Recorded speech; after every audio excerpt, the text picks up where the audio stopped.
My name is Sasha Hendricks, aka Sasha Fierce on the field. I played 10 seasons of women's tackle football as a linebacker and a defensive end. I work with young athletes on football techniques and fundamentals. Some things that I notice with coaches and players alike is we forget to sometimes go back to the basics. I'm here to go over 3 keys to shedding a block from your opponent. If you see it's a run, 9 times out of 10, there's going to be someone coming to block you if the run is to your side. Linebackers, when approaching a block, and defensive ends, when making initial contact to shed a block, you need to remember one thing: keep your head on a swivel. Always knowing where the ball is and field awareness to know where your opponent is at all times. So 2 things: eye on the ball as well as eye on the potential blocker. Hands. Your hands should be the first body part to come into contact with your opponent. When you're on the line, you're trying to create as much distance between you and your opponent as possible. So your initial pop should be straight out in front of you. Palms facing each other, one hand on the chest plate if you're playing defensive end, and your arms should be fully extended.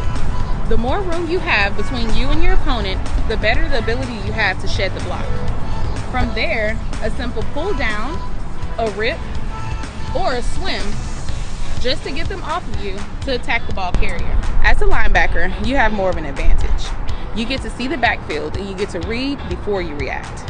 Once the ball carrier has been established, you know your attack. Being a linebacker, a blocker is going to try and block you so that their ball carrier can gain as many yards as possible. If you can use your hands to get them out of your way, you've already won the battle. Moving on to feet. No matter what position you play, I've seen athletes of all ages do the same mistake. They think that they can use their strength to move someone. The key here is to consistently move your feet. Moving your feet will give you that extra boost you need to stop or get around your opponent.